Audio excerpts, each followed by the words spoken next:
ونستعينه ونستغفره ونؤمن به ونتوكل عليه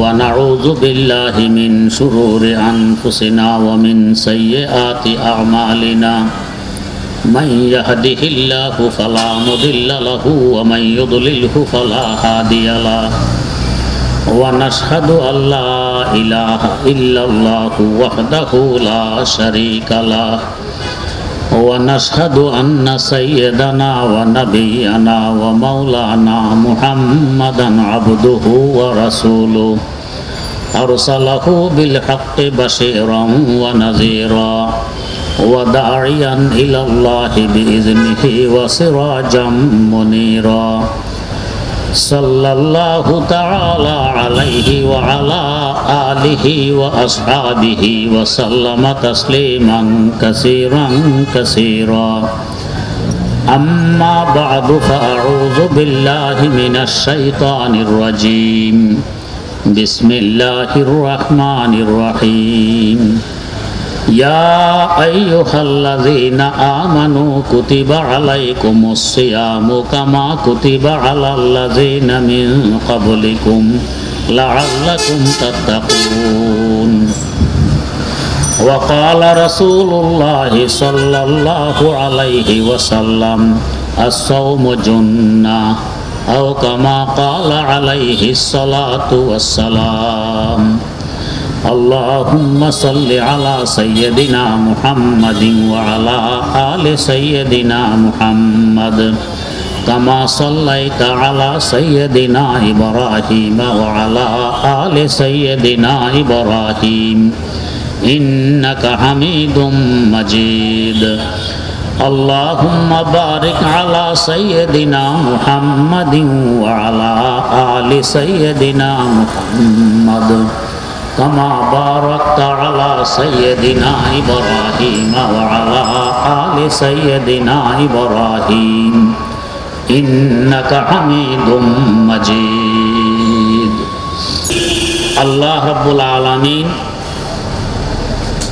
রোজার মতো কঠিন একটি দায়িত্ব আমাদেরকে দিলেন, অথচ তিনি রহমানুর রহিম। আমরা দুর্বল, বরং শুধু দুর্বল নয়, দুর্বলতম মাখলুক।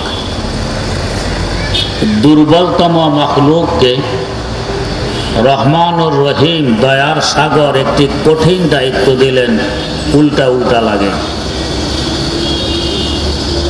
প্রশ্নের উত্তরের আগে একটু বুঝে নেই আমরা দুর্বল না সবল। কেউ হয়তো বলবেন আমরা মানুষেরা অসাধ্যকে সাধ্য করি, আমরা দুর্বল হলাম কবে? আমরা যে কত দুর্বল একটু চিন্তা করুন। শীতকালে শীত থেকে বাঁচার জন্য গরম টুপি, কান টুপি, রুমাল, মাফলার, চাদর, শাল, জ্যাকেট, সোয়েটার, জাম্পার, মোজা, ল্যাপ, তোশক ও কম্বল কত কিছু ব্যবহার করে থাকি। এরপরেও পত্র পত্রিকায় দেখা যায় শীতে অমুকের কোমর বেঁকা হয়ে গেছে। পক্ষান্তরে আমাদের এলাকার কুকুরগুলো পৌষ মাঘের কনকনে শীত সারা রাত অলিয়ে গলিয়ে দৌড়ল। দেখেছেন কুকুরের পায়ে চামড়ার মোজা, কুকুরের গায়ে জ্যাকেট, খালি পায়ে খালি গায়ে দৌড়তেছে। এরপরেও তো শীতে কুকুরের কোমর বেঁকা হয়ে গেছে, পত্র পত্রিকায় আসে না। তাহলে বলুন ওরা দুর্বল না আমরা দুর্বল? আমরা দুর্বল। আমরা যদি খালি পায়ে হাঁটতে যাই, আমাদের পায়ে কাঁটা বিঁধে, কাঁচ ঢোকে, পাথরের গুতা লাগে, ব্যথা পাই। বাধ্য হয়ে জুতা স্যান্ডেল ব্যবহার করি। এরপরেও মাঝে মধ্যে জুতার তলা ভেদ করে পায়ে কাঁটা বিঁধে, এমনকি কখনো ডাক্তারের শরণাপন্ন হয়ে অপারেশনের মাধ্যমে কাটা বের করতে হয়। কিন্তু আমাদের এলাকার কুকুর বিড়ালগুলো সারা জীবন দৌড়ল। দেখেছেন কুকুরের পায়ে জুতা, বিড়ালের পায়ে স্যান্ডেল, খালি পায়ে দৌড়ে। এরপরও কি কখনো এমন হয়েছে যে কুকুর হাসপাতালে গিয়ে ডাক্তারের পিছনে পিছনে ঘুরতেছে, ডাক্তার সাহেব পায়ে জুতা স্যান্ডেল নেই, কাঁটা বিঁধে গেছে, অপারেশন করে একটু কাঁটাটি বের করে দিন, এমন কোনো ঘটনা এখনো কারো চোখে পড়েনি। এমনকি কাঁটা বনের একদিক দিয়ে ঢুকে আরেক দিক দিয়ে বেরিয়ে যায় এক দৌড়ে। এরপরও কুকুরের পায়ে বিড়ালের পায়ে কাঁটা বিঁধে না, আমাদের পায়ে বিঁধে। তো বলুন, ওরা দুর্বল না আমরা দুর্বল? আমরা দুর্বল। আমাদের বাচ্চা যখন ছোট থাকে শত্রু মিত্র চিনে না, খাবার অখাবার বোঝে না, নিজের মায়ের ভাষায় কথা বলতে পারে না। কিন্তু একটি মুরগির বাচ্চা মাত্র ডিম থেকে বেরিয়ে আসলো, আসার সাথে সাথে তার মায়ের ভাষায় চিউ চিউ চিউ কথাবার্তা শুরু করে দেয়। 15 হাত উপরে 1 বিঘত লম্বা একটি কাক দেখা মাত্র তার মুরগি মায়ের পাখার নিচে আশ্রয় গ্রহণ করে। পক্ষান্তরে একটি বড় গরু 5 হাত লম্বা বাচ্চার উপরে চেক দিয়ে চলে যায়, বাচ্চা মোটেও ভাগে না। কেন? বাচ্চা বোঝে ওইটা দূরে থাকলে কি হবে, ছোট হলে কি হবে, সে আমার শত্রু, আমার জীবন কেড়ে নিবে। গরু এত বড় হলে কি হবে, কাছে থাকলে কি হবে, এ আমার শত্রু নয়, আমার কোনো ভয় নেই। কিন্তু আমাদের বাচ্চা পাইলে সাপেরও ঘাট ধরে, শত্রুকে মিত্র কিছুই বোঝে না। আমাদের বাচ্চা বয়স 2.5 মাস 3 মাস একটু ঘুরতে পারে, পায়খানা করেছে, পায়খানা, মা আসতে একটু দেরি হয়ে গেছে, এসে দেখে মাশাআল্লাহ অর্ধেক পরিষ্কার হয়ে গেছে। আর একটু দেরি করলে পুরা পায়খানায় পরিষ্কার হয়ে যেত। কে করতেছে পরিষ্কার? বাচ্চা নিজে। কিভাবে? টেপের নিচে আর কলার গোড়ায় গিয়ে না, খেয়ে দিয়ে সাফ করতেছে। ও তো মনে করে এগুলো আমার জন্য হালুয়া। কিন্তু একটি মুরগির বাচ্চা, তার সামনে একটি চাল ভাঙা খুদ আর একটি পাথরের কণা, দেখতে একেবারে একরকম, রং আকার সুরত কোনো ব্যবধান নেই। আমরাও বুঝবো না কোনটি চাল ভাঙা আর কোনটি পাথর ভাঙা। কিন্তু মুরগির বাচ্চা আজ বেরিয়ে এসেছে ডিমের ভিতর থেকে, সে বোঝে এটা আমার খাবার, ওইটা খাবার নয়। তো মরগ কাজ বায়ে যাবে আয়া দ রোজে তালাবাদ, মরগ কাজ বায়ে যাবে আয়া দ রোজে তালাবাদ, আদমি জাদা নাদা নাদ খেরা দো আকল তমিজ, আদমি জাদা নাদা নাদ খেরা দো আকল তমিজ। মুরগির বাচ্চা বুঝলো, আমাদের বাচ্চা বুঝলো না। তাহলে বলুন, ওরা দুর্বল না আমরা দুর্বল? আমরা দুর্বল। এই দুর্বলতম মাখলুককে আল্লাহ পাক দায়িত্ব দিলেন সবে সাদেক থেকে নিয়ে সূর্য অস্ত পর্যন্ত খাওয়া বন্ধ, পান করা বন্ধ, স্ত্রী সহবাস বন্ধ। গরমকাল, আবহাওয়া শুষ্ক, পিপাসা, ক্ষুধা, খাওয়া নিষেধ। কত কষ্টের একটা হুকুম। রহমানুর রহিমের পক্ষ থেকে দুর্বলতম মাখলুককে কষ্টের দায়িত্ব দিলেন, কি করে সম্ভব? যদিও দেখতে, বুঝতে, শুনতে, শোনা যায়, বোঝা যায়, দেখা যায় কষ্টের, কিন্তু কাজ যতই কষ্টের হোক না কেন, যদি আমার একজন সাহায্যকারী থাকে, তিনি এই কঠিন কাজটি সমাধা করে দেন, তাহলে আমার ভয় পাওয়ার কোনো কারণ আছে? আপনি দুর্বল, আপনার শত্রু আক্রমণ করেছে, শত্রু বড় সবল, যদি দেখেন যে আপনার কোনো সাহায্যকারী নেই, আপনি হয় মার খাবেন না হয় ভাগবেন। আর যদি দেখেন যে আপনার পাশে আপনার সবল একজন বন্ধু আছে, এখন ভাগারও প্রশ্ন নেই, মার খাওয়ারও প্রশ্ন নেই। কেন? দুশ্মন যতই শক্তিশালী হোক, এর চেয়ে আরো শক্তিশালী বন্ধু আমার পাশে আছে, সে আমার সাহায্যের জন্য এগিয়ে আসবে, তাই আমার কোনো ভয় নেই। এবারে আসুন রোজার ব্যাপারটা বোঝার চেষ্টা করি। রোজার মতো দায়িত্ব দেওয়ার সময় আল্লাহ পাক আমাদেরকে কি শব্দে সম্বোধন করে দায়িত্ব দিলেন? আল্লাহ পাক কোরআনে কারিমে বলতেছেন, ইয়া আইয়ুহাল্লাযীনা আমানু, ও ঈমানদার বান্দাগণ। যদিও শাব্দিক অর্থ ঈমানদার বান্দাগণ, এর গভীরে আরেকটি অর্থ আছে। কি সে অর্থ? আল্লাহ পাক অপর আয়াতে বলেন, আল্লাহু ওয়ালিয়ুল্লাযীনা আমানু, যারা ঈমানদার আমি আল্লাহ তাদের বন্ধু। আল্লাহ পাক ঈমানদারের বন্ধু। আল্লাহ পাক যদি ঈমানদারের বন্ধু হন, ঈমানদার আল্লাহ পাকের কি হবে? বন্ধু হবে। এই হিসাবে এখন আয়াতের অর্থ দাঁড়ায়, ইয়া আইয়ুহাল্লাযীনা আমানু, ও আমার বন্ধুগণ। প্রথম ডাক বন্ধুত্বের ডাক, মহব্বতের ডাক। কাজ যতই কঠিন হোক, যদি মহব্বত থাকে, ভালোবাসা থাকে, কঠিন কাজ সহজ হয়। আপনাকে যদি বলা হয় আজ রাত ঘুমাইতে পারবে না, আপনি বলবেন, ভাই ঘুম মারা আমার পক্ষে সম্ভবই হয় না।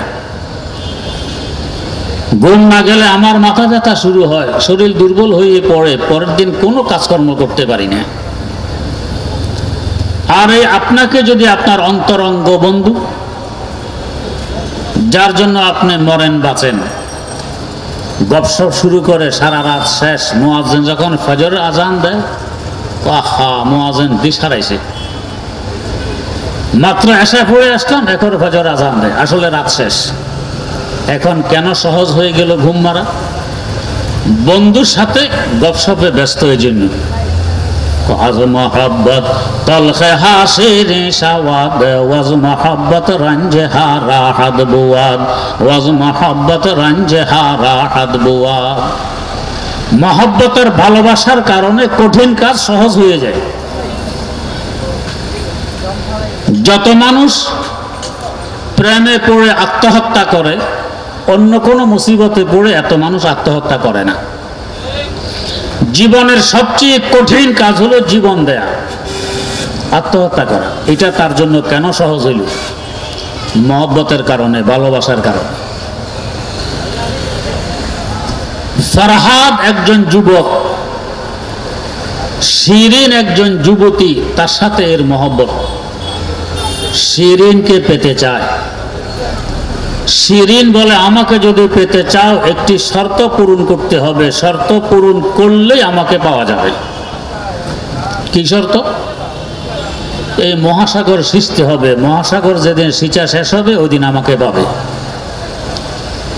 আমরা হলে বলতাম এটা কি সম্ভব? একটি বড় পুকুর সৃষ্টি জীবন বের হয়, আর সাগর সিঁচা কল্পনাই তো করা যায় না। কিন্তু এই শর্তের কথা শোনা মাত্র ফরহাদ দৌড় মেরেছে সাগরের দিকে। এক দৌড়ে সাগরের কূলে গিয়ে হাজির। সাগর সিঁচবে। সাগরের কূলে উপস্থিত হয়ে দেখে কি দিয়ে সিঁচবো, হাতে তো কোনো বাটিকটিও নেই, এই খবরও ছিল না। সাগরের কূলে একটি ভাঙ্গা ঝিনুক কুড়িয়ে পেয়েছে, ভাঙ্গা ঝিনুক দিয়ে সাগর সিঁচা আরম্ভ করে দিল। তার জন্য বড় সহজ। কেন? আজ মহব্বত তলখে হাসির সাওয়াদ, ওয়াজ মহব্বত রঞ্জে হারা হাদ বুয়াদ, ওয়াজ মহব্বত রঞ্জে হারা হাদ বুয়াদ। ভালোবাসার কারণে কঠিন কাজ সহজ হয়। আখলাকে মুহসিনী একটি ফার্সি ভাষার গুরুত্বপূর্ণ কিতাব আছে। এই কিতাবে একটি ঘটনা আছে, একজন শাহজাদি বাদশার মেয়ে খুব সেজে গুজে ঘর থেকে বেরিয়ে এসেছে। এমনি শাহজাদি আরো সাজগোজ কত সুন্দর দেখা যাবে। একটি পিপিলিকা এই মুহূর্তে গর্ত থেকে বেরিয়ে এসে পিপিলিকার নজর পড়ে শাহজাদের চেহারার উপর। হায় রে, এত সুন্দর! পিপিলিকা এখন শাহজাদের জন্য পাগল পারা, এত সুন্দর। এগিয়ে গিয়ে বিয়ের প্রস্তাব দিয়ে দিল, আমি তোমাকে বিয়ে করতে চাই। পারবো কি পারবো না, হবে কি হবে না, এই বিবেক এখন আর পিপিলিকার নেই। কেন? মহব্বত, এস্কোয়ার, প্রেমে সে এখন মাতাল। বিয়ের প্রস্তাব দিল। যারা বড় সাধারণত এরা সহজে কারো মন ভাঙে না। শাহজাদি বড়, যদি বলে না আমি মানুষ, তুমি পিপিলিকা, এর পাশাপাশি আমি শাহজাদি, যেমন তেমন মানুষের সাথে তো আমার বিবাহ সম্ভব না, তোমার মতো পিপিলিকার সাথে বিবাহ। শাহজাদি মন ভাঙল না, জবাব দিল হ্যাঁ আমিও রাজি আছি। হায় রে, পিপিলিকার কি খুশি আর কি উৎসব! পিপিলিকা প্রস্তাব দিল শাহজাদিকে বিয়ে করার। শাহজাদি বলে আমিও রাজি আছি, আর কি। এখন শুধু ইজাবার কবুল, প্রস্তাব আর গ্রহণ। এর মধ্যে শাহজাদি বলে তবে একটি শর্ত আছে, আমাকে বিয়ে করতে হলে শর্তটি পূরণ করা লাগবে। তো কি শর্ত বলো? শর্ত হইল পৃথিবীর পূর্বপন্থে যে একটি বিশাল পাহাড় আছে, এই পাহাড়টি তুলে নিয়ে পৃথিবীর পশ্চিম প্রান্তে বসাই দিতে হবে। এই শর্ত যেদিন পূরণ হবে সেদিন তোমার সাথে আমার বিয়ে হয়ে যাবে। পাহাড় এক প্রান্ত থেকে আরেক প্রান্তে নেওয়া আমাদের পক্ষে তো সম্ভব নয়, কিন্তু পিপিলিকা মোটেও বলল না যে এটা তো অসম্ভব শর্ত। সে রওনা করছে পূর্ব প্রান্তে, পাহাড় এটা নিয়ে পশ্চিম প্রান্তে বসাবে। যাইতে যাইতে পূর্ব প্রান্তে পৌঁছে পাহাড়ের কোলে মাটি এক চিমটি মুখে নিছে। পিপিলিকা বোঝে একসাথে পাহাড় তো আমার পক্ষে নেওয়া সম্ভব হবে না, আস্তে আস্তে নিতে হবে। এই সামান্য একটি মাটির কণা পিপিলিকার মুখে, এটা নিয়ে পৃথিবীর পশ্চিম প্রান্তে রেখে আবার ফিরে আসবে, আরেক কণা মুখে নিবে, পশ্চিম প্রান্তে রেখে আবার ফিরে আসবে। এক সময় এখানের পাহাড় কমতে থাকবে, ওইখানের পাহাড় বাড়তে থাকবে। একদিন না একদিন এই পাহাড় শেষ হবে, ওইখানে পাহাড় গড়ে উঠবে। এরপরেই তো শাহজাদির সাথে আমার বিয়ে, আর কি। বম্বকারে সাড়িয়ে খোদা আরাম বজা, লাইসা লিল ইনসান ইল্লা মা সারা, লাইসা লিল ইনসান ইল্লা মা সারা। ঠিক তেমনি ভাবে মানুষের দায়িত্ব হলো চেষ্টা শুরু করা, গন্তব্যে পৌঁছানো আমার আল্লাহর কুদরত। আল্লাহ দেখেন বান্দা চেষ্টা শুরু করে কিনা, এটা তার দায়িত্ব। চেষ্টা শুরু করলে গন্তব্যে আমার আল্লাহ পৌঁছিয়ে দেন। এখানেও আল্লাহ পাক প্রথমে মহব্বতের দোহাই দিয়ে বলতেছেন ইয়া আইয়ুহাল্লাযীনা আমানু, ও আমার বন্ধুগণ। প্রথমেই মহব্বতের ডাক, সহজ হয়ে গেল কাজ। কাজ কি এখনো বলতেছেন না, সামনে আসতেছে। এরপর যদি বলতেন রোজা রাখা ফরজ, খবরদার ভয় পেয়ে যেতেন। আল্লাহ পাক সরাসরি এভাবে না বলে সহজ করার লক্ষ্যে বলতেছেন কি কুতিবা আলাইকুমুস সিয়াম, তোমাদের উপর রোজা ফরজ করা হয়েছে। খবরদার রোজা রাখতে হবে, গরম গরম আদেশ নয়, তোমাদের উপর রোজা ফরজ করা হয়েছে। 2 নম্বরে আরেকটু সহজ করলেন, কোন কাজ যদি আপনাকে দেয়া হয় এই কাজ এর আগে আর কেউ করেনি, সহজ থাকলেও কাজটি কঠিন মনে হবে, যেহেতু কোনো দৃষ্টান্ত নেই, নজির নেই। হ্যাঁ, যদি এই কাজ আগে অন্যরা করেছে আপনাকেও দেয়, অন্য কাজ করছে ওইটা দেখে দেখে আমিও করে ফেলি, সহজ হয়। আল্লাহ পাক 3 নম্বরে সহজ করতেছেন, কামা কুতিবা আলাল্লাযিনা মিন ক্বাবলিকুম। রোজা যে ফরজ করা হয়েছে এটা শুধু তোমাদের উপর নয়, তোমাদের আগের উম্মতদের উপরও রোজা ফরজ ছিল। নজির আছে, দৃষ্টান্ত আছে। ওরা যখন রোজা রেখেছে তোমরাও পারবে। 3 নম্বরে সহজ। 4 নম্বরে আরো সহজ করতেছেন কি, লাআল্লাকুম তাত্তাকুন। রোজা রাখলে পুরস্কার কি পাবে? পুরস্কার যদি বড় হয় কাজ কঠিন হলেও সহজ মনে হয়, পুরস্কার ছোট কাজ সহজ হলেও কঠিন মনে হয়। যদি বলা হয় আপনাকে রোদ্রে 10 মিনিট দাঁড়াইলে 10 পয়সা পাবে, যত মিনিট দাঁড়াবে তত পয়সা, আপনি বলবেন সালাম, আমার দরকার নেই 10 পয়সার। রোদ্রে গেলেই তো আমার মাথা ব্যথা শুরু হয়, আর একটু দেরি করলে জ্বর ওঠে, আর একটু বিলম্ব করলে কাশি শুরু হয়। রোদ্রে যাওয়া আমার পক্ষে সম্ভব নয়, 10 পয়সার আমার দরকার নেই, আমি রোদ্রে যেতে পারবো না। আর আপনাকে যদি বলা হয় যত ঘন্টা রোদ্রে দাঁড়াবে অত 1 কোটি, প্রতি ঘন্টায় 1 কোটি টাকা, এখন কি বলবেন? আপনি টাকা বাস করেন, আমি আসি রোদ্রে। বলেন কি এটা একটা ব্যাপার হইল?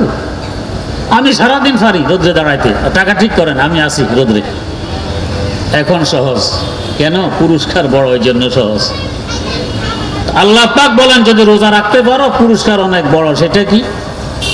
লাআল্লাকুম তাত্তাকুন। তোমার মধ্যে আমার তাকওয়া জন্ম নিবে। তাকওয়া অর্থ ভয়। ভয় 2 প্রকারের হয়। এক প্রকার ভয় হলো ডান্ডার ভয়, লাঠির ভয়। এটা ক্ষণস্থায়ী, অস্থায়ী ভয়। যতক্ষণ মাথার উপরে লাঠি আছে অতক্ষণ ভয় আছে, লাঠি সরে গেছে ভয় চলে গেছে। যেমন আমাদের দেশে যখন আর্মি শাসন আসে, মার্শাল ল, তখন দেখা যায় ঢাকায় কোনো জ্যাম নেই, আরামসে চলাফেরা করতে পারেন, কোনো জ্যাম নেই, সব ট্রাফিক খালি। আর্মি শাসন উঠে গেল, পরের দিন আবার যে জ্যাম সেই জ্যাম। তখন কেন জ্যাম ছিল না? এখন যেভাবে 1,33,00,000 মানুষ ঢাকায় বসবাস করে, আর্মি শাসনের সময়ও 1,33,00,000 মানুষ বসবাস করে, মানুষ তো কমেনি। জ্যাম কেন কমল? ডান্ডার কারণে। আর্মি ডান্ডা আছে, ডান্ডা সরে গেছে, ভয় শেষ, যেই জ্যাম সেই জ্যাম শুরু। আরেক ভয় হলো মহব্বত আর ভালোবাসার ভয়, এটা স্থায়ী ভয়। এই ভয় কখনো যায় না। বন্ধু সামনে থাকলেও ভয়, আমার কোন কথায় কোন কাজে বন্ধুত্ব নষ্ট হয়। দূরে থাকলেও ভয়, আমার কোন কথা বন্ধুর কানে পৌঁছে, আমার কোন কাজ সম্পর্কে বন্ধু অবগত হয়, বন্ধুত্ব নিয়ে ভেঙে যায়। এই ভয় সবসময় লেগে থাকে। আল্লাহ পাক বলেন, বান্দা তুমি যদি রোজা রাখো আমার ভয় তোমার অন্তরে জন্ম নিবে। মানে ডান্ডার ভয়ে জন্ম নিবে জাহান্নামের ভয়, মহব্বতের ভয়ে জন্ম নিবে জান্নাতে যাওয়ার আশা। ওয়াদায়ে দিদার চোদর জান্নাত আমদলা জারাম আশিকা জান্নাত বরায়ে দোস্ত মিদারান্দ দোস্ত আশিকা জান্নাত বরায়ে দোস্ত মিদারান্দ দোস্ত। জান্নাতে যাওয়ার আশায় আমার মহব্বত তোমার অন্তরে জন্ম নিবে। মহব্বত যখন জন্ম নিবে তখন রোজা রাখার কঠিন থাকবে না, মহব্বতের কারণে কঠিন কাজ সহজ হয়ে যায়। তার মানে বুঝাইতে চাইলেন বান্দা, সবে সাদেক থেকে নিয়ে সূর্য অস্ত পর্যন্ত উপবাস থাকা, কোনো কিছু পান না করা, ক্ষুধায় কাতর থাকা, পিপাসায় কাতর থাকা সহজ কাজ নয়। কিন্তু বান্দা আমি দেখি তুমি হিম্মত আর সাহস করে কাজটি শুরু করো কিনা। তোমার দায়িত্ব শুধু শুরু করা, তোমাকে ইফতার পর্যন্ত নিয়ে যাওয়া, এটা আমি খোদার কাজ। দরসে রাতে মুস্তাকিমায় দিল কাছে গুমরাহানিস, তুমি শুরু করলে আমি খোদা ইফতার পর্যন্ত নিয়ে যাব। যদি তা না হতো, একজন ছোট্ট ছেলে মা বাদ দিতে একটু দেরি হয়ে গেলে কি তোলফাল, বাংসুর আরম্ভ করে, বর্তন ভাঙে, গ্লাস ভাঙে, বাদ দাও। আর এই ছেলে রোজা রাখবে, মা বলে রোজা ভাঙো, না ভাঙবো না, পিপাসায় কাতর, তারপরে রোজা ভাঙবো না, ইফতারের সময় যাই ইফতার করে। কি করে সম্ভব হইল তার পক্ষে, যদি আমার আল্লাহ সাহায্য না করতেন? তো আমি দুর্বল, আমরা দুর্বল, কিন্তু সবল বন্ধু আল্লাহ রাব্বুল আলামিন তো আমার পাশে আছেন। ওয়া হুয়া মাআকুম আইনা মা কুনতুম, বান্দা তুমি যেখানে থাকো না কেন আমি তোমার সাথে আছি। তো সবল আল্লাহ যখন আমার সাথে আছেন, আমি দুর্বল হলে কি আসবে আর যাবে? তিনি তো আমাকে গন্তব্যে পৌঁছিয়ে দিবেন। আমার দায়িত্ব শুধু মামবাকারে সারিয়ে খোদা আরাম বাজা, লাইসা লিল ইনসান ইল্লা মা সাআ, লাইসা লিল ইনসান ইল্লা মা সাআ। আমার কাজ চেষ্টা শুরু করে দেয়া, আমার গন্তব্যে আমার আল্লাহ পৌঁছিয়ে দিবেন। এখন আর রোজা কঠিন রয় না, যেহেতু এখানে বন্ধুত্ব, ইশক, মহব্বত আর ভালোবাসার কথাবার্তা। এখানে কঠিন বলতে কিছু নেই, কঠিনের কল্পনাও নেই। এই জন্যই তো হাদিস শরীফে আছে, লা খালুফু ফামিস সাইমি আতিয়াবু ইনদাল্লাহি মিনাল মিস্ক। বন্ধুর মুখের গন্ধ বন্ধুর কাছে গন্ধ মনে হয় না, ঘ্রাণ মনে হয়। আল্লাহ পাক বলেন, বন্ধু রোজা রাখার কারণে পাকস্থলী খালি হলে একরকম গন্ধ মুখ দিয়ে বেরিয়ে আসে। আমি আল্লাহর কাছে তোমার এই পাকস্থলীর গন্ধ মেশক আম্বর থেকেও ভালো লাগে। কেমন বন্ধুত্ব সৃষ্টি হয় রোজার মাধ্যমে, চিন্তা করুন। এমন কি হাদিস শরীফে আছে, আস-সাওমুলি ওয়া আনা আজজি বিহি, সকল ইবাদতের বিনিময় ফেরেশতাদের মাধ্যমে আমি বন্টন করাই, কিন্তু রোজার বিনিময় আমি খোদা আমার স্বহস্তে বন্টন করি। কত গুরুত্বপূর্ণ ব্যাপার, চিন্তা করুন। পয়সা বিতরণ করতেছে সরকার, মেম্বারের হাতে, চেয়ারম্যানের হাতে, এমপির হাতে। যদি প্রধানমন্ত্রী সরাসরি নিজে নিজ হাতে পয়সা বিতরণ শুরু করেন, একরকম হবে না? বেশ কম আছে, দেখান না পত্র পত্রিকায়, প্রধানমন্ত্রী অমুকের মাথায় হাত বুলেছে, অমুককে চেক হস্তান্তর করছে, এটা ফুটু আসতেছে, সে ফখর করবে এক সময়, দেখছো প্রধানমন্ত্রী আমার মাথায় হাত বুলেছে। আল্লাহ রাব্বুল আলামিনও বলেন, সকল ইবাদতের বিনিময় ফেরেশতাদের মাধ্যমে বন্টন করাই, কিন্তু রোজার বিনিময় আমি আমার স্বহস্তে বন্টন করি। বরং এক রাওয়ায়াত অনুযায়ী ওয়া আনা উজজা বিহি, বিনিময় বন্টন করব কি? ও রোজাদার বান্দা, রোজার বিনিময় আমি খোদা নিজে। তার মানে তুমি রোজা রাখা শুরু করো, আমি তোমাকে ইফতার পর্যন্ত পৌঁছে দিয়ে আমি তোমার হয়ে যাব, তুমি আমার হয়ে যাবে।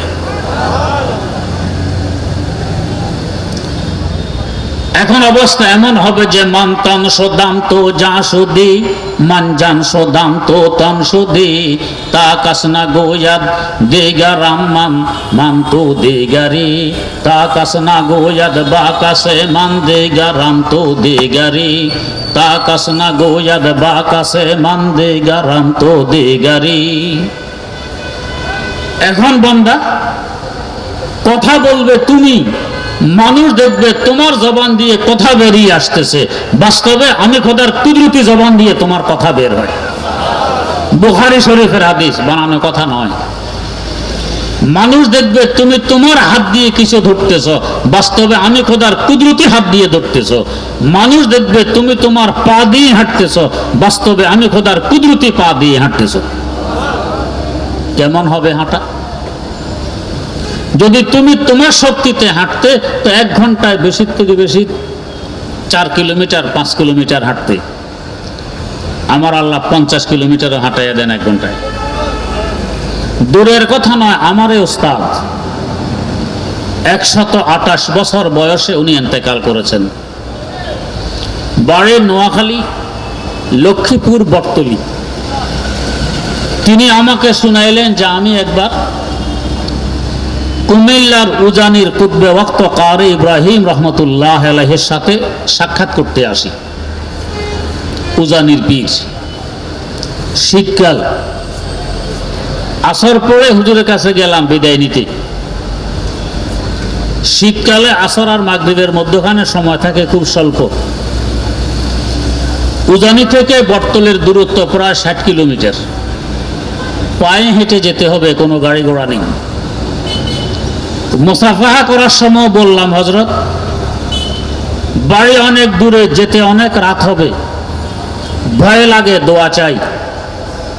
হযরত বললেন, আল্লাহর জিকির করতে করতে কদম মারবেন, ইনশাআল্লাহ বাড়িতে গিয়ে মাগরিবের নামাজ পড়বেন। আমার উস্তাদ বলেন, আমি ভাবলাম হযরত মনে হয় আমার কথা বোঝেননি, অথবা আমি তার কথা বুঝিনি। এই অল্প সময়ে 60 কিলোমিটার রাস্তা পায়ে হেঁটে ওয়াক্তের ভিতরে মাগরিবের নামাজ পড়া কল্পনায় আসে। কিন্তু বুঝার জন্য পুনরায় জিজ্ঞেস করব, সে সাহসও আর পাইনি। ভাবলাম হযরত যখন বলেছেন আমল করে দেখি না কি হয়। বাস মুখে জিকির শুরু, কদম মারা আরম্ভ।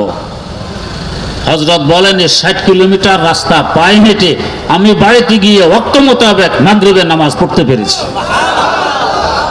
কার কদমে হাঁটলো? আল্লাহর কুদরতি কদমে। বান্দা মানুষ দেখতে দেখবে তুমি তোমার কদমে হাঁটতেছো, বাস্তবে এখন আমি খোদার কুদরতি কদমে হাঁটতেছি। কারণ এখন তোমার অবস্থা হলো, তো তংশ দে মান যাশো দাম, মান তংশ দাম তো যাশো দে, তো তংশ দে মান যাশো দাম, তো যাশো দি মান তংশ দাম, তা কাসনা গুয়াদ বা কাসে তো দিগারি মান দিগারাম, তা কাসনা গুয়াদ বা কাসে তো দিগারি মান দিগারাম। এখন তুমি আমার, আমি তোমার, তোমার সবকিছু আমি খোদা কুদরতি ভাবে করে দিচ্ছি। রোজা আল্লাহ পাক এই জন্য দিয়েছেন যাতে বান্দা আল্লাহর হয়, আল্লাহ বান্দার হন। এর পাশাপাশি বান্দা আল্লাহর হতে হলে শয়তানের উপদ্রব থেকে নিরাপদে থাকতে হবে। শয়তানের কুমন্ত্রণা যদি পড়ে যায় তো বান্দা তো শয়তানের হয়ে গেল, আল্লাহর হবে কিভাবে? আল্লাহ রাব্বুল আলামিন আমাদেরকে দুই বস্তুর সমন্বয়ে সৃষ্টি করেছেন। একটি হলো আমাদের দেহ, আর একটি হলো আমাদের রূহ। দেহ ছাড়া শুধু রূহ জগতে থাকে, কোনো কাজ নেই, কোনো দায়িত্ব নেই। রূহ দেখাও যায় না। রূহ ছাড়া দেখের 2 পয়সা মূল্য নেই। পছন্দ ধরে, দুর্গন্ধ ছড়িয়ে পড়ে, পরিবেশ নষ্ট হয়। রূহ আর দেহ একসাথে থাকলে এখন এটার দাম। রূহ আর দেহ দুইটা দুই দেশের বাসিন্দা, 2 দেশ থেকে আমদানি করা হয়েছে। দেহ আমরা এখন যে দেশে আছি এই দেশের, জমিন থেকে সৃষ্টি, মাটি থেকে সৃষ্টি দেহ। আর রূহ আসছে ঊর্ধ্ব জগৎ থেকে। তাই দেহকে জিন্দা রাখতে হলে, যেহেতু দেহ জমিনের সৃষ্টি, জমিন থেকে উৎপাদিত ফসল আর ফল ফলাদি শস্য দিয়ে দেহকে তরুতাজা রাখতে হয়। ভাত দিতে হয়, মাছ দিতে হয়, তরি তরকারি দিতে হয়, ফল ফ্রুট দিতে হয়। তেমনিভাবে রূহকেও জিন্দা রাখতে হলে রূহ যে দেশ থেকে এসেছে সেই দেশের খাবার রূহকে পরিবেশন করতে হয়। সেই দেশের খাবারের নাম হলো ইবাদত, আর এই দেশের খাবারের নাম হলো খোরাক। দেহকে দিতে হয় দেহের খোরাক, রূহকে দিতে হয় রূহের খোরাক, এটা ইবাদত। দেহের খোরাক কিন্তু একরকম নয়, দেহের খোরাক 2 রকম। একরকম খোরাক নিত্যদিনের খোরাক। আমরা প্রত্যেক দিন 2 বার 3 বার ভাত খাই, শাকসবজি খাই, মাছ গোস্ত খাই, তরি তরকারি খাই, এটা নিত্যদিনের খাবার। আর কিছু আছে মৌসুমি খাবার, যেমন এখন লিচুর মৌসুম, লিচু, কাঁঠালের মৌসুম, কাঁঠাল, সামনে আসবে তালের মৌসুম, তাল, আমের মৌসুমে আম। এগুলো মৌসুমি খাবার। 2 প্রকার খাবারের 2 কাজ। নিত্যদিনের খাবারের কাজ হলো দেহের ক্ষয় পূরণ করা। পরিশ্রমের কারণে দেহ ক্ষয় হয়, এটা পূরণ করে দৈনন্দিনের খাবারে। সকাল থেকে দুপুর পর্যন্ত পরিশ্রম করেছেন, আপনি ক্লান্ত, পরিশ্রান্ত না? ক্লান্ত অনুভব হয় না? হয়। দুপুরে গোসল টোসল করে খাওয়া দাওয়া করলেন, ক্লান্তি দূর হয়ে গেছে। এই ক্ষয় পূরণ করলো দুপুরের খাবার। দুপুর থেকে আবার রাত পর্যন্ত পরিশ্রম করলেন, ক্লান্তি অনুভব হয়। রাত্রে উজু টুজু করে এসে আবার খাবার খাইলেন, ক্লান্তি দূর হয়ে গেছে। তো দৈনন্দিনের খাবারের কাজ দেহের ক্ষয় পূরণ করা। কিন্তু শুধু ক্ষয় পূরণ করলে দেহ টিকবে না, দেহকে আরো কিছু খাবার দিতে হবে। সেটা কি? দেহের কিছু বহিরাগত শত্রু আছে যাকে রোগ জীবাণু বলা হয়। বাইরে থেকে রোগ জীবাণু দেহে অনুপ্রবেশ করে, দেহ রোগাক্রান্ত হয়ে পড়ে। এই রোগ জীবাণু যাতে আমার দেহে ঢুকতে না পারে, ঢুকলেও যাতে আমাকে কাবু করতে না পারে, প্রতিরোধ শক্তি, ডিফেন্স শক্তির প্রয়োজন দেহকে ঠিক রাখতে হলে। এই প্রতিরোধ শক্তি গড়ে ওঠে মৌসুমী খাবারের বিনিময়ে।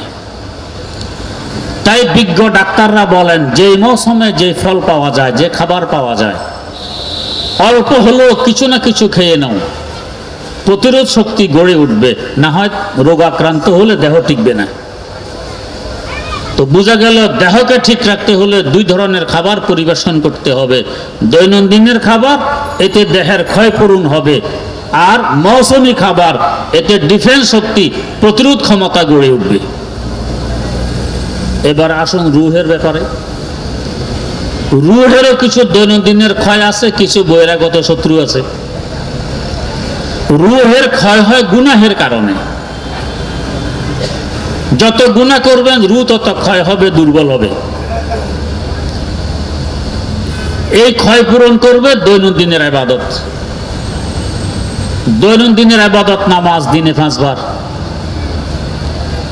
দৈনন্দিন ইবাদত তেলাওয়াত দিনে 1-2 বার, দৈনন্দিনের ইবাদত জিকির আজকার দিনে 1-2 বার, দৈনন্দিনের ইবাদত দুরূদ শরীফ যত বেশি পড়তে পারি, এগুলো দ্বারা রূহের ক্ষয় পূরণ হয়। তাই তো হাদিস শরীফে আছে, ফজর থেকে নিয়ে জোহর পর্যন্ত বান্দা যত গুনাহ করে, জোহরের নামাজ পড়ার বরকতে আল্লাহ পাক তার সমস্ত গুনাহ ক্ষমা করে দেন। ক্ষয় পূরণ হয়ে গেছে। জোহর থেকে নিয়ে আসর পর্যন্ত যত গুনাহ করে, আসরের নামাজ ঠিকঠাক পড়ে নিলে সব গুনাহ ক্ষমা হয়ে যায়। এইভাবে এক ওয়াক্ত থেকে আরেক ওয়াক্ত পর্যন্ত সব গুনাহ ক্ষমা হয়। রূহের ক্ষয় পূরণ হয় দৈনন্দিনের ইবাদত। শুধু ক্ষয় পূরণ করলে রূহ টিকবে না। রূহের বহিরাগত শত্রু আছে, সেখান থেকে রূহকে হেফাজত করা লাগবে। ডিফেন্স শক্তি, প্রতিরোধ ক্ষমতা গড়ে তুলতে হবে। রূহের বহিরাগত শত্রুর নাম হলো শয়তান, ইবলিস, খান্নাস। বাইরে থেকে এসে কুমন্ত্রণা দেয়, মানুষকে গুনাহের দিকে ধাবিত করে। এই শয়তান আর ইবলিসকে প্রতিহত করতে হলে আপনার প্রতিরোধ শক্তি, ডিফেন্স শক্তি গড়ে তুলতে হবে। সেটা অর্জন হয় মৌসুমী ইবাদতের মাধ্যমে। আল্লাহ পাকের জন্য মৌসুমে একবার দেন শবে বরাত, মৌসুমে একবার দেন রমজান, মৌসুমে 2 বার 2 ঈদ, মৌসুমে একবার যাকাত, মৌসুমে একবার কোরবানি, মৌসুমে একবার হজ।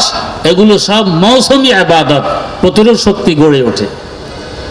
এই জন্যই আমার পাঠিত হাদিসে আল্লাহর নবী সাল্লাল্লাহু আলাইহি ওয়াসাল্লাম বলেন, আস-সাওমু জুন্নাহ, রোজা হলো ডাল। ডাল হাতে থাকি দেহের শক্তি বাড়বে না, কিন্তু প্রতিরোধ ক্ষমতা থাকবে। শত্রু ইট পাটকেল মারলে, গুলি মারলে আপনার ডাল ফিরাই দিবে, আপনার দেহ পর্যন্ত পৌঁছতে পারবে। তো রোজা হলো ডাল, এটা যদি রাখো শয়তানের কুমন্ত্রণা ফিরে যাবে, তোমার কলবার অন্তর পর্যন্ত পৌঁছতে পারবে না। আস-সাওমু জুন্নাহ, রোজা হলো ডাল। এখানে আরেকটি কথা বুঝার বিষয়, প্রতিরোধ শক্তি যদি কোনো দেশ গড়ে তুলতে চায়, আর এই সময় যদি আরেক দেশ আক্রমণ করে, যুদ্ধ শুরু হয়, যুদ্ধ করবে না প্রতিরোধ ক্ষমতা গড়ে তুলবে, মহা মুসিবতের সম্মুখীন হতে হয়। হ্যাঁ, যদি আশেপাশের দেশের সাথে চুক্তি হয়, আগামী 10 বছর কারো সাথে কারো যুদ্ধ নেই, যুদ্ধবিরতি, যুদ্ধ বন্ধ, এই সুযোগে আপনি প্রতিরোধ ক্ষমতা গড়ে তুলতে পারবেন খুব বেশি করে।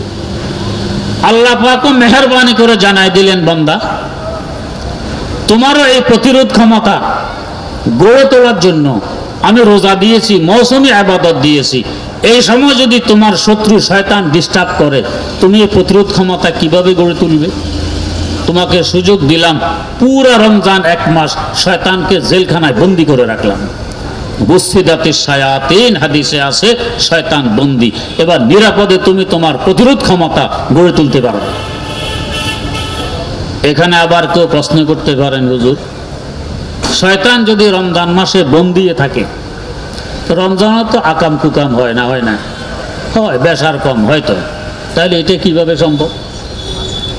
রমজানে আপনি গেছে ঈদের বাজার, ঈদের মার্কেট করতে, ঘুরাফেরার পর দেখেন যে মাশাআল্লাহ পকেটে হাত দিলে হাত হেদিক দিয়ে বাইরে, পকেট কেটে ফেলছে, পয়সা একটাও নেই। হয়তো এরকম রমজানও হয়। কিভাবে হইল? এটা 2 কারণে হয়। এক কারণ তো হইল শয়তান একথা বোঝে যে প্রতি বছর 1 মাস আমাকে জেলখানা থাকতে হয় বন্দি অবস্থায়। শয়তানের বুদ্ধি আমাদের আব্বা আদম আলাইহিস সালাম থেকে অনেক বেশি, কারণ শয়তান তো আদম আলাইহিস সালাম থেকেও বড়, আরো আগের। তো বয়স যত বেশি হয় বুদ্ধি তত বেশি হয়। এই জন্য আমি বলি, মুরব্বীর বুদ্ধি, যুবকের শক্তি, দুইটা যদি একসাথে হয় সফলতা অর্জন করতে সহজ হয়। আর যদি মুরব্বী বলে এই যুবকরা কি জানে, তো যুবকের কথা, মুরব্বীর তো শক্তি নেই, লাঠিপতি হাঁটতে কষ্ট, সে কি কামিয়াবি অর্জন করতে পারবে না। আর যুবক যদি বলে বুড়া কি জানে, বুদ্ধি ছাড়া যুবকও কামিয়াব হতে পারবে না। তাই মুরব্বীর বুদ্ধি, যুবকের শক্তি, দুইটা একসাথে হলে সহজে কামিয়াব হতে পারেন, সফলতা অর্জন করতে পারেন। তো শয়তান তো আমাদের আব্বাজান থেকেও বড়, এ তো আরো আগে সৃষ্টি। শয়তান জানে 1 মাস আমি বন্দি, তো আমার মিশনটা 1 মাস যাবৎ বন্ধ থাকবে। বড় হুঁশিয়ার। বন্দি হওয়ার আগে একটা ধাক্কা মেরে যায়। কেমন ধাক্কা? রেলওয়ে জংশনে গেলে দেখবেন রেলগাড়ি পাঠাতে হবে চিটাগাং, এক বগি এক লাইনে। তো একটি ইঞ্জিনে সব বগিকে 1 লাইনে করে। কিভাবে করে? এক বগিকে এক ধাক্কা মারে, ধাক্কা মেরে যায় আরেক বগিকে ধাক্কা মারতে। এই ধাক্কায় বগি এটা চলতে থাকে। এখন ইঞ্জিন তার কাছে নেই, ঠেলেও না টানেও না, এরপরও এটা চলে। কেমনে চলে? ধাক্কা মারছে যে, ধাক্কার কারণে চলে। তবে এই চলা চিটাং যেতে পারবে না, আস্তে আস্তে গতি ধীর হতে হতে এক সময় সে দাঁড়িয়ে যাবে। ঠিক এরকম শয়তানও বন্দির আগে এক ধাক্কা মারে যাতে আমার মিশন চলে, কিন্তু ধাক্কা আস্তে আস্তে দুর্বল হতে থাকে। তাই রোজা যত শেষের দিকে আসে, মানুষের আল্লাহর ভয়ভীতি মহব্বত তত বাড়তে থাকে, দান দক্ষিণা বাড়তে থাকে, টুপির সংখ্যা বাড়তে থাকে। দুর্বল হয়ে গেছে শয়তানের ধাক্কা। এই এক কারণে আকাম কুকাম কিছু রমজানও হয়। আরেক কারণ, আকাম কুকাম শুধু শয়তানের কারণে হয় না, ভিতরে যে নফস আছে এটার কারণে হয়, কুপ্রবৃত্তি। তো শয়তান বন্দি, নফস তো ভিতরে আছে, এর কাজ চালায়। তবে বাইরের শত্রু ভিতরের শত্রু এক হলে যেভাবে কাজ করতে সুবিধা, বাইরের শত্রু বন্দি, শুধু ভিতরের শত্রু একা একা দুর্বল, এত সুবিধা মতো কাজ করতে পারে না। তাই রমজানে গুনাহ খাতা কম হয়, আল্লাহ বিল্লাহ বেশি হয়। অন্য সময় তেলাওয়াত করতে না পারলেও তো রমজানে কোরআন শরীফ নিয়ে হইলেও বসে। বছরের 11 মাসে যত মানুষ একথা বলতে আসে, হুজুর 1 খতম কোরআন শরীফ হয়েছে, দোয়া করবেন, এর থেকে অন্তত 50 গুণ বেশি মানুষ রমজানে আসে, হুজুর 2 খতম কোরআন শরীফ, 5 খতম কোরআন শরীফ বক্সাইয়ে দেন, দোয়া করেন। বুঝে গেছে রমজানে বাড়ে। কেন? বহিরাগত শত্রু বন্দি, আর ভিতরের শত্রু দুর্বল, একা একা তেমন কাজ করতে পারতেছে না। এই জন্য আল্লামা আত্তার আল্লাহ পাকের দরবারে কি সুন্দর ভাষায় দোয়া করছেন, নফস শয়তান জদকারে মারা হে মান, নফস শয়তান জদকারে মারা হে মান, রহমতাদ বাসাদ শাফাআত খাহে মান, রহমতাদ বাসাদ শাফাআত খাহে মান। আল্লাহ নফস এবং শয়তান, বাইরের দুশ্মন ভিতরের দুশ্মন, দুইটা মিলে তো আমার রাস্তা বন্ধ করে রেখেছে, তোমার কাছে পৌঁছতে পারতেছি না। রহমতাদ বাসাদ শাফাআত খাহে মান। আল্লাহ তুমি মেহেরবানি করে যদি এই দুই শত্রু সরাইয়া দাও, আমি সহজে তোমার কাছে পৌঁছতে পারি। রমজানের মোবারক এক শত্রু আল্লাহ পাক সরাই দিয়েছেন, আরেক শত্রু দুর্বল। তো এই এক মাসে ডিফেন্স শক্তি যত অর্জন করতে পারো, খুব দান দক্ষিণা করো, যাকাত দাও, রোজা রাখো, ইফতার করো, সাহারি করো, আগামী 11 মাস পর্যন্ত এই শক্তিতে তুমি চলতে পারবে। শয়তান তোমাকে কাবু করতে পারবে না, উল্টা শয়তান কাবু হয়ে যাবে। আল্লাহ পাকে মৌসুমী ইবাদত আমাদেরকে দিলেন ডিফেন্স শক্তি অর্জনের লক্ষ্যে, যাতে শয়তান আমাকে কাবু করতে না পারে। এই সময় যদি হেলায় নষ্ট করি, দুই দেশের সন্ধি হয়েছে, 10 বছর যুদ্ধ হবে না। ওরা তো ডিফেন্স শক্তি অর্জন করতেছে খুব, আর আমি রং তামাশায় ব্যস্ত, শক্তি অর্জন করি না। 10 বছর শেষ, আক্রমণ করছে, আমার তো শক্তি নেই, দেশ রক্ষা করা যাবে? যাবে না। এই এক মাস আল্লাহ পাক সুযোগ দিলেন ডিফেন্স শক্তি অর্জন করো। আমি ঘুমাইতেছি, গপসপে ব্যস্ত, হেলায় নষ্ট করে দিলাম, ডিফেন্স শক্তি অর্জন করতে পারলাম না। বাকি 11 মাস শয়তান আক্রমণ করবে, তো আমি কাই শয়তানের সাথে আর কুলাইতে পারবো না, জান্নাতে যাও আমার কপালে জুটবে না। ইয়া আইয়ুহাল্লাযীনা আমানু কুতিবা আলাইকুমুস সিয়ামু কামা কুতিবা আলাল্লাযীনা মিন ক্বাবলিকুম লাআল্লাকুম তাত্তাকুন। বান্দা, রোজা তোমার উপর ফরজ করা হয়েছে যাতে তোমার অন্তরে তাকওয়া সৃষ্টি হয়। তাকওয়া হলো অনেক বড় শক্তি শয়তানের সাথে মোকাবেলা করার। এই মৌসুমী ইবাদতের মাধ্যমে ডিফেন্স শক্তি অর্জন করতে পারবে, শয়তান তোমার সাথে কুলাইতে পারবে না। আজকের এই মাহফিল হযরত খাজা মুঈনুদ্দিন আজমেরি রাহিমাহুল্লাহু তাআলার ইসালে সওয়াব মাহফিল। রোজা রাখছেন না মদ খাইছেন রোজার মাসে? হযরত আজমেরি কি রোজা রাখতেন না মদ খাইতেন? রোজা নামাজ, তারাবির নামাজ পড়তেন না ডোল পিটাইতেন? তারাবির নামাজ। কোরআন শরীফ তেলাওয়াত করতেন না গান গাইতেন? তেলাওয়াত করতেন। আল্লাহর বান্দাকে আল্লাহর সাথে জুড়ে দেওয়ার চেষ্টা করতেন না আল্লাহ থেকে দূরে সরিয়ে নেওয়ার চেষ্টা করতেন? কি পরিমাণ জুড়ে দেওয়ার চেষ্টা করতেন! আল্লাহু আকবার। তার এলাকায় এক দেহ ব্যবসায়ী মহিলা, দেহ ব্যবসায়ী, হযরত আজমেরির হাতে এক বর্ণনা অনুযায়ী 99 লক্ষ কাফের ইসলাম গ্রহণ করেছে। আমরা হলে বলতাম আর কি লাগে, ব্যবসা তো খরিদি করে ফেলছে। কিন্তু এক দেহ ব্যবসায়ী মহিলা, তার চিন্তায় তিনি অস্থির, কিভাবে তাকে এই অপকর্ম থেকে ফিরে আনতে পারেন, কিভাবে তাকে জান্নাতের মালিক বানাইতে পারেন। অনেক চিন্তা ফিকির করে নিজের বেশভূষা ত্যাগ করলেন, ছদ্মবেশে মহিলার বাড়িতে গিয়ে আওয়াজ দিলেন।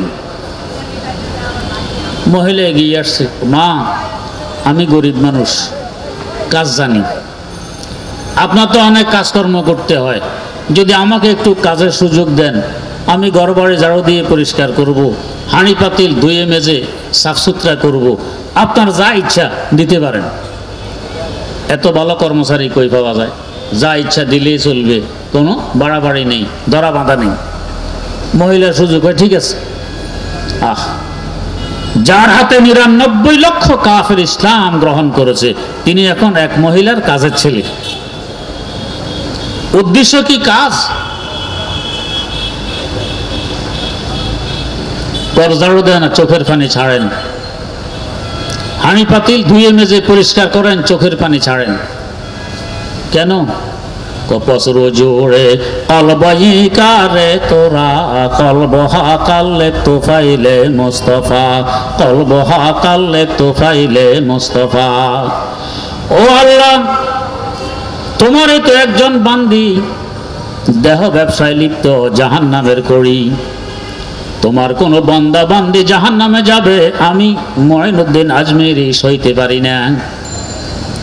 তার ঘর ঝাড়ু দিয়ে পরিষ্কার করতে পারি, হাঁড়ি পাতিল ধুয়ে মুছে সাফ সুতরা করতে পারি, কিন্তু তোমার বান্দির কলব ধুয়ে পরিষ্কার করার ক্ষমতা তো খোদা আমাকে দাওনি। কলব তো একমাত্র তুমি খোদার কুদরতি হাতে। তোমার দরবারে ফরিয়াদ, এই মহিলার কলবটাও ধুয়ে মুছে একটু পরিষ্কার করে নাও। ঘর ঝাড়ু দেন আর কাঁদেন, হাঁড়ি পাতিল ধুন, চোখের পানি ছাড়েন। মহিলা দেখতেছে একদিন, 2 দিন, 3 দিন। একদিন জিজ্ঞেস করে, বেটা তোমার পেটের ভিতরে কোনো ব্যথা বুথা আছে কিনা? কেন মা এই প্রশ্ন? তোমাকে দেখি সব সময় ক্রন্দনরত অবস্থায়, তোমার চোখ দিয়ে পানি ঝরে। তোমার কি রোগ একটু বলো, চিকিৎসা করার চেষ্টা করি। জবাব দেন, মা পেটে কোনো ব্যথা নেই, ব্যথা আছে অন্তরে। বেটা কিসের ব্যথা বলো, চিকিৎসার চেষ্টা করি।